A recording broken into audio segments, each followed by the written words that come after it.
शांति।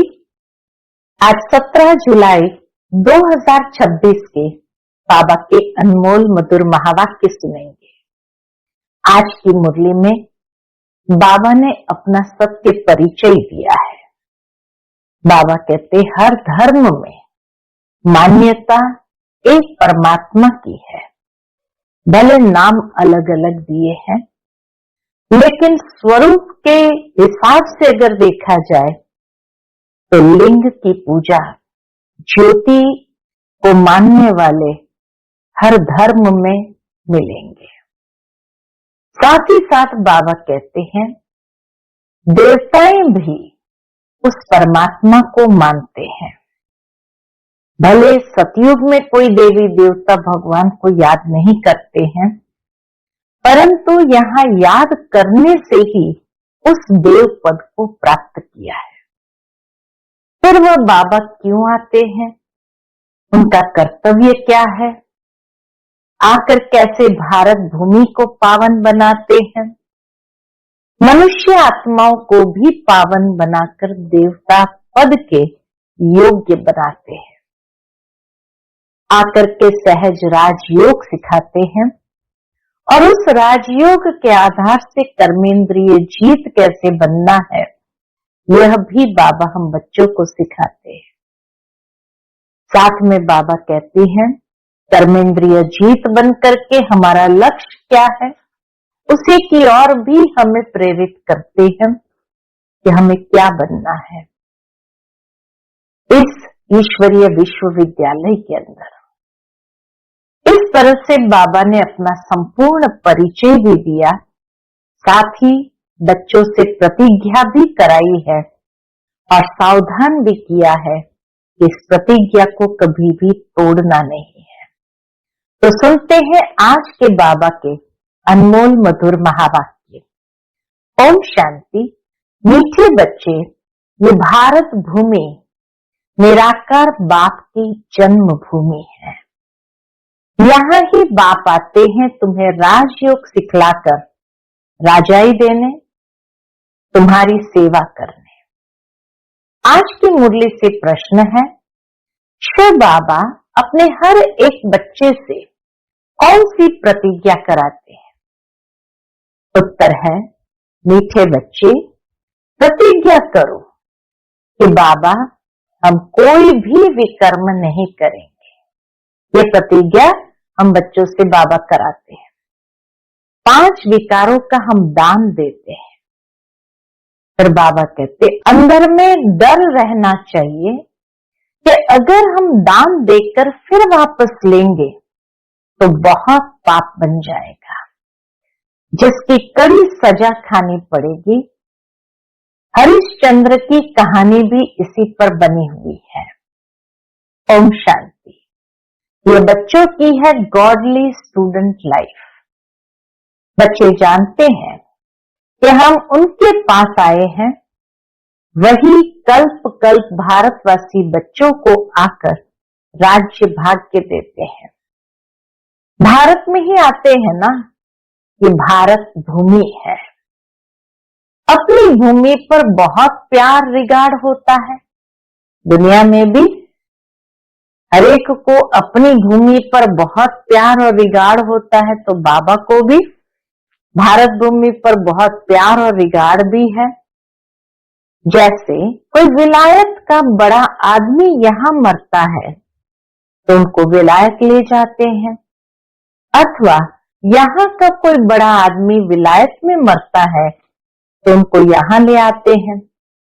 अपनी भूमि का मान रखते हैं।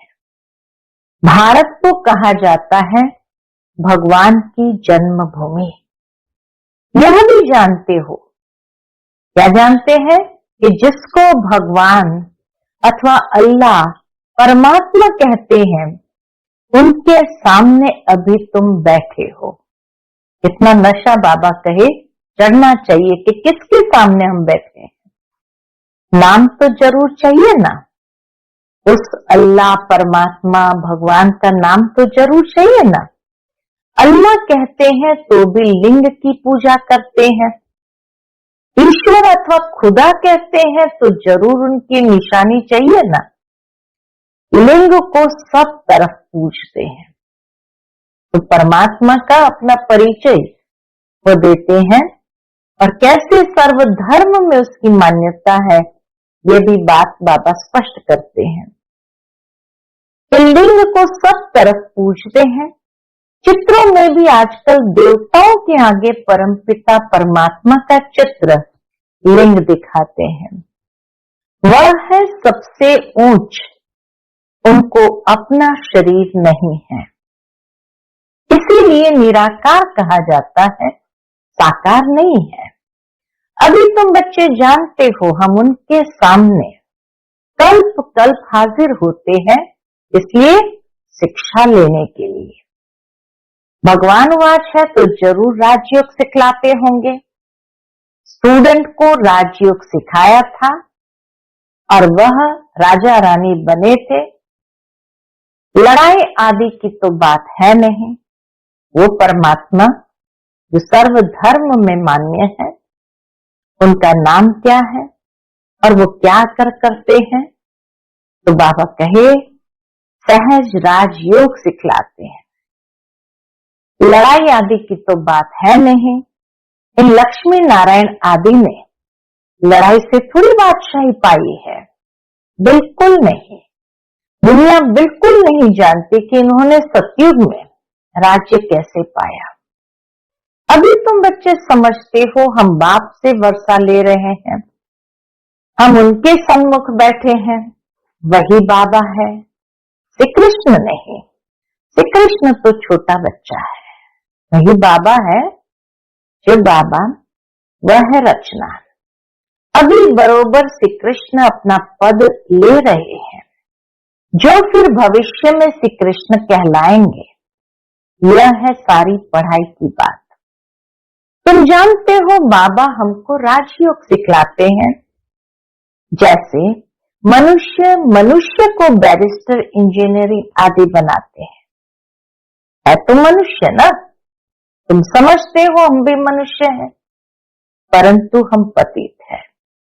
अभी बाप पावन भी बनाते हैं और हमें वर्षा भी देते हैं। पावन दुनिया तो नई दुनिया ही होगी, नई दुनिया में है ही राजाई। अभी तुम बाप के सन्मुख बैठे हो। जैसे लौकिक बाप बच्चों को प्यार से बैठ समझाते हैं, यह है पारलौकिक विचित्र बाप, जिसके लिए तुम गाते आए हो त्वमेव माताश्च पिता त्वमेव। इस समय तुम जानते हो यह अपना पाठ बजाते हैं। जो भक्ति मार्ग में हम गायन करते हैं, तुम जानते हो हम शिव बाबा के पास आए। चिट्ठी भी लिखते हो शिव बाबा केयर ऑफ ब्रह्मा। कोई को तुम पोस्ट दिखाओ तो वंडर खाएंगे। शिव बाबा केयर ऑफ ब्रह्मा ऐसे तो कभी सुना ही नहीं है। शिव बाबा ब्रह्मा में आकर विष्णुपुरी की स्थापना कर रहे हैं, सामने खड़े हैं। ऊपर में है शिव बाबा। शिव बाबा ने ब्रह्मा द्वारा स्थापना की थी, अब फिर से कर रहे हैं। यह है प्रवृत्ति मार्ग। राज विद्या में भी बैरिस्टर पढ़ाते हैं, तो मेल फीमेल दोनों पढ़ते हैं। फीमेल भी जज, बैरिस्टर, डॉक्टर आदि बनती है। यह भी प्रवृत्ति मार्ग है। सन्यासियों का है निवृत्ति मार्ग, वह अलग है। यह भी बाबा ने समझाया है। शंकराचार्य अगर नहीं आता तो पवित्रता का अंश नहीं रहता। शंकराचार्य आए तब से लेकर के सन्यास धर्म की स्थापना हुई, तो पवित्रता का अंश भारत में फैला। भारत बिल्कुल ही जल मरता। अगर ये पवित्रता की ताकत नहीं होती तो भारत बिल्कुल ही जल मरता। ये नूंद है भारत को थमाने लिए।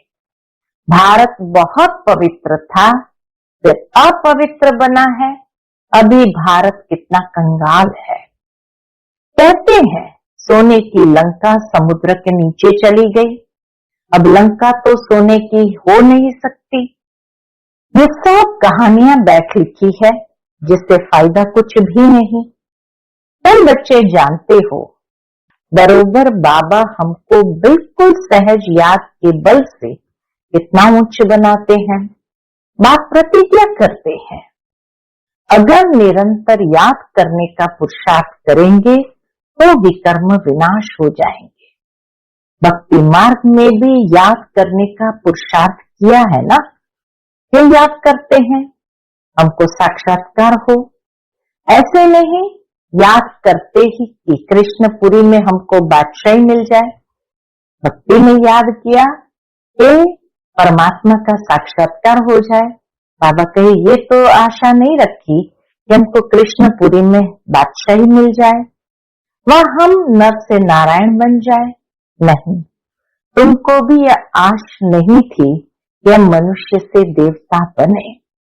गाते भी है, हाँ गायन है कि मनुष्य से देवता किए करत न लागी वार।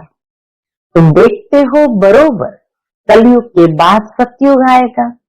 कलयुग में इतने मनुष्य है, सतयुग में एक धर्म होगा। अभी तुमको आत्मा और परमात्मा का भी ज्ञान मिला है। दुनिया में एक भी मनुष्य नहीं जिसको आत्मा का ज्ञान हो। आत्मा में 84 जन्मों का पाठ कैसे नुंदा हुआ है ये कोई नहीं जानते। ये अक्षर भी कभी कोई से नहीं सुने हैं। बात तो है ज्ञान का सागर, पतित पावन निराकार। तुम जानते हो हमारी आत्मा अब पाप आत्मा से पुण्य आत्मा बन रही है। सतयुग में तो ऐसा पुण्य आत्माएं, सतयुग में तो एक भी पाप आत्मा नहीं है, यहाँ है पाप आत्मा। ऐसे नहीं कि बहुत दान पुण्य करने वालों को पुण्य आत्मा कहा जाता है, नहीं, पुण्य आत्मा होते ही है सतयुग में। यहाँ जो मनुष्य दान पुण्य करते हैं उनको पुण्य आत्मा समझते हैं। वहां तुमको दान पुण्य आदि करने की दरकार नहीं रहती। वहां गरीब कोई होता ही नहीं।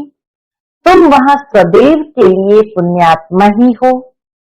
तुम तन मन धन से सब बेहद के बाप अर्थ देते हो, जिसको बलिहार जाना कहा जाता है। बाप कहते हैं पहले मैं बलिहार जाता हूं और तुम बलिहार जाते हो। पूछते बाबा कि पहले मैं बलिहार जाता हूं या तुम? बाप कहते पहले तुम बलिहार जाते हो, तब फिर 21 जन्मों के लिए बलिहारी मिलेगी। ये बातें अभी तुम अच्छी रीति समझते हो, डायरेक्ट सुनते हो, घर में रहते हो तो वहां मुरली आती है। दूर से सुनते हो, बाबा कहते दूर से सुनते हो। अभी तो बाप के सन्मुख बैठे हो। बाप कहते बच्चों मैं तुम्हारा बाप भी हूं। यहाँ अंधश्रद्धा की कोई बात नहीं। बाप भी है, टीचर भी है। बाप का बनने से वह शिक्षा देते हैं। बाप का बनने से वह शिक्षा देते हैं। तुम्हारी बुद्धि में अब सारा ज्ञान है।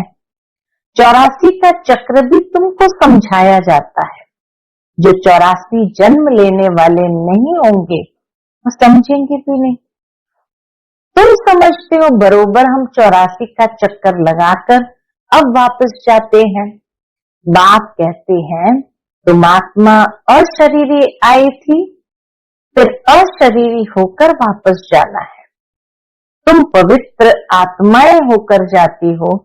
पवित्र बनने के लिए तुम पुरुषार्थ कर रही हो। क्या पुरुषार्थ है?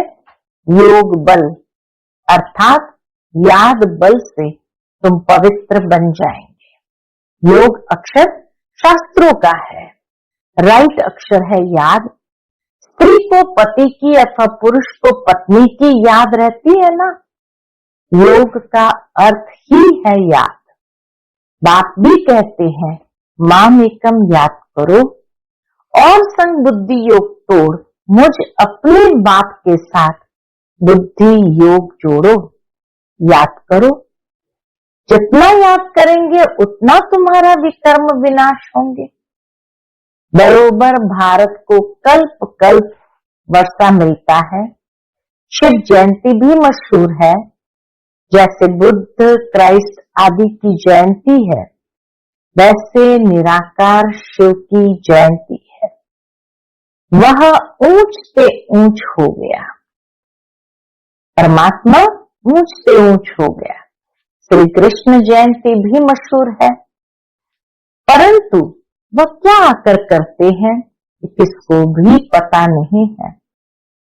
श्री कृष्ण सतयुग का प्रिंस था, जरूर उनको कोई ने ऐसा कर्म सिखाया होगा जो सतयुग का प्रिंस बना है। छोटा बच्चा तो पवित्र ही है, वहां विकार की बात नहीं होती।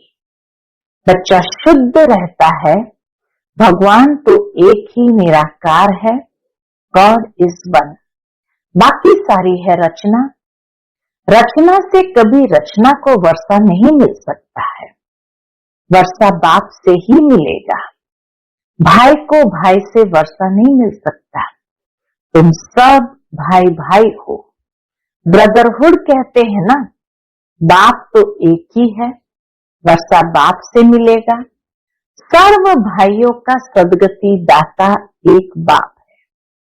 सभी आत्माओं को बाप से वर्षा मिल रहा है। बाप कहते हैं, मैं आत्माओं को आकर पढ़ाता हूं, आत्मा को सदगति देता हूं। बाप बैठ राजयोग सिखलाते हैं। इस पढ़ाई का पद तुमको यहाँ नहीं पाना है, इस पढ़ाई का पद तुमको यहाँ नहीं पाना है। वह बैरिस्टर आदि इसी जन्म में बनते हैं, तो दूसरा जन्म लेकर फिर से पढ़ेंगे। तुम जानते हो, इस पढ़ाई से हम 21 जन्म के लिए प्रारब्ध पाते हैं। वहां सतयुग में डॉक्टर आदि कोई होते नहीं, वहां बीमारी नहीं होती। वहां तुम गर्भ महल में रहते हो, यहाँ गर्भ जेल में रहते हो, जहां बहुत सजाएं मिलती है। तब पुकारते हैं, इस जेल से बाहर निकालो, हम फिर कोई भूल नहीं करेंगे। बाबा स्मृति दिलाते हैं कि कैसे गर्भ में प्रतिज्ञा करते हैं कि हमको बाहर निकालो, हम फिर कोई भूल नहीं करेंगे। धर्मराज से प्रतिज्ञा करते हैं, और यहाँ तुमको शिव बाबा से प्रतिज्ञा करनी है, बाबा हम कभी विकर्म नहीं करेंगे। 5 विकार हम आपको दे देते हैं। यह भी बात जानते हैं, विकार कोई ऐसे फट से नहीं छूटेंगे, अंदर डर रहना चाहिए। हम विकारों का दान देकर फिर लेंगे तो बड़ा पाप हो जाएगा। जैसे राजा हरिश्चंद्र का मिसाल है, बाप जानते हैं, ऐसे नहीं कि 5 विकार झट से छूट जाते हैं, नहीं, टाइम लगता है। तुम्हारी कर्मातीत अवस्था होगी तब लड़ाई लगेगी। ये 5 विकार है बड़े दुश्मन। उसमें भी मुख्य है कौन सा? देह अभिमान। उसका दान देना कितना मुश्किल है। घड़ी घड़ी बाप कहते हैं, अपने को आत्मा समझ मुझ बाप को याद करो, परंतु ये होता नहीं है। बाप को याद करना भी बाबा कहे होता नहीं है। देह अभिमानी बनने से फिर काम की चोट लगती है। पहले देह अभिमान आता, फिर काम की चोट लगती है। देह अभिमान सबसे तीखा है। देही अभिमानी बनने की मेहनत है। मुख्य देह अभिमान आने से ही पाप हुए हैं। 5 विकार दान में देना पड़े, इसमें समय लगता है। ये 5 विकारों को दान में देने के लिए ही समय लगता है। साजन बिगर सजनिया तो जा न सके। पहले साजन को जाना है, फिर सजनिया। साजन को आकर सब आत्माओं को ले जाना है। जब तक कर्मातीत अवस्था हो तब तक पुरुषार्थ करना है। देह अभिमान आने से ही फिर भूले होती है। कहते हैं बाबा, देह अभिमान में आकर विकार में गिरे, तूफान तो बहुत आएंगे। विकार का संकल्प आए परंतु कर्मेंद्रिय से कभी कोई पाप नहीं करना। बाबा कहे अगर तूफान संकल्प में आए तो भी कर्मेंद्रिय जीत बनना है, कर्मेंद्रिय से कभी कोई पाप नहीं करना है। माया को जीतने के लिए कितनी मेहनत करनी पड़ती है। पाप कहते हैं अगर शादी की हुई है तो पवित्र रहकर दिखाओ, तो सन्यासी भी देखेंगे। तुमको आमदनी देखो कितनी भारी है ना, कमाई कितनी भारी है, पवित्र रह दिखाया तो बहुत उच्च पद पाएंगे, तुम पर तो सब कुर्बान जाएंगे। बाबा की महिमा करते हैं, बल पवित्र भी रहे परंतु फिर योग भी चाहिए। पवित्रता की धारणा के साथ साथ योग भी चाहिए। योग में ही घड़ी घड़ी विघ्न पड़ते हैं, अभिमान आ जाता है। पवित्र रहते हैं सो तो ठीक, पवित्रता से ही पवित्र दुनिया में वर्षा पाएंगे, परंतु फिर माया भी जोर रखेगी। माया बहुत वार करती है। बाप समझाते हैं ये सब होगा, बहादुरी दिखलाते हैं, परंतु साथ साथ निरंतर याद भी रहे तब ही विकर्म विनाश होंगे। रुस्तम जो बनता है उनको माया भी बहुत सताती है। बाबा कहते रुस्तम के साथ माया भी बहुत रुस्तम बनकर लड़ती है। याद में मुश्किल रह सकते हैं, जो रह सकते हैं उनसे अनुभव पूछना चाहिए। क्या समझते हैं, कैसे रहते हैं? याद में रहने से विकर्म विनाश होंगे। यह बात ही बिल्कुल न्यारी नहीं है। यहाँ बैठे हो तो नशा चढ़ा हुआ है, मधुबन में तो नशा चढ़ा हुआ है। यह भी समझते हैं भगवान एक ही निराकार है, न कि श्री कृष्ण साकार। वास्तव में श्री कृष्ण के लिए शास्त्रों में बातें लिख दी है। पोखरी से बांधा यह किया, वह कोई बातें है नहीं। श्री कृष्ण को तो ऐसा कोई तूफानी थोड़ी था, सतयोगी राजकुमार था, 16 कला संपूर्ण, तो ऐसा कुछ हरकतें नहीं होती थी। यह भी उनकी ग्लानि करते हैं, इंसल्ट करते हैं। श्री कृष्ण में तो कोई भी अवगुण नहीं था। चंचलता करना यह भी तो अवगुण है ना। श्री कृष्ण तो बिल्कुल ही मर्यादा पुरुषोत्तम है। उनकी महिमा गाते हैं, सर्वगुण संपन्न, 16 कला संपूर्ण। गाया जाता है गुरु ब्रह्मा गुरु विष्णु गुरुर्देवो महेश्वरा। बोलो गुरु तो हमारा है नहीं, हम इनको न तो गुरु न ईश्वर मानते हैं। ब्रह्मा बाबा को हम न गुरु न ईश्वर मानते हैं। पतित पावन तो एक ही निराकार है ना। साकार गुरु कोई पतित पावन हो न सके। इस समय तुम परमपिता परमात्मा की सारी जीवन कहानी तो जानते हो। 5000 वर्ष में शिव बाबा का क्या पाठ बचता है ये तुम जानते हो। इस द्वारा बाप द्वारा नॉलेजफुल तो बाप है ना। सुख शांति आनंद का सागर, ये महिमा उनकी है। बाप के पास खजाना है तो जरूर बच्चों को भी देते होंगे ना। जो खजाना बाप के पास है बच्चों को भी जरूर देते होंगे। अच्छा, मीठे मीठे सिकिलदे बच्चों प्रति माता पिता बाप दादा का याद प्यार और गुड मॉर्निंग। रूहानी बाप की रूहानी बच्चों को नमस्ते। हम सब रूहानी बच्चों की रूहानी माता पिता बाप दादा को याद प्यार गुड मॉर्निंग और नमस्ते नमस्ते। शुक्रिया बाबा, शुक्रिया। आज की मुरली धारणा के लिए मुख्य सार है। पहली पॉइंट, कर्मातीत अवस्था को प्राप्त करने के लिए इन कर्मेंद्रिय से कोई भी भूल नहीं करनी है। पवित्र रहने के साथ साथ याद में भी मजबूत होना है। दूसरी पॉइंट, सदा पुण्यात्मा बनने के लिए तन मन धन से बाप पर बलिहार जाना है। एक बार बलिहार जाने से 21 जन्म के लिए पुण्य आत्मा बन जाएंगे। आज का बाप दादा का मधुर वरदान हम बच्चों के प्रति है, सहज योग को नेचर और नेचुरल बनाने वाले हर सब्जेक्ट में परफेक्ट भवा। सहज योग को नेचर और नेचुरल बनाने वाले हर सब्जेक्ट में परफेक्ट भवा। जैसे बाप के बच्चे हो, इसमें कोई परसेंटेज नहीं है, ऐसे निरंतर सहज योगी व योगी बनने की स्टेज में भी अब परसेंटेज खत्म होनी चाहिए। निरंतर सहज योगी व योगी बनने की स्टेज में अब परसेंटेज खत्म होनी चाहिए। नेचुरल और नेचर हो जाना चाहिए।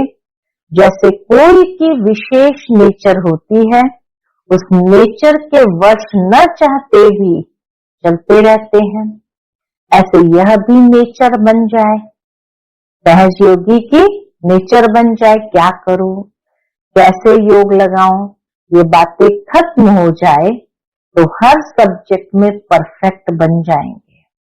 परफेक्ट अर्थात इफेक्ट और डिफेक्ट से परे। परफेक्ट अर्थात इफेक्ट और डिफेक्ट से परे।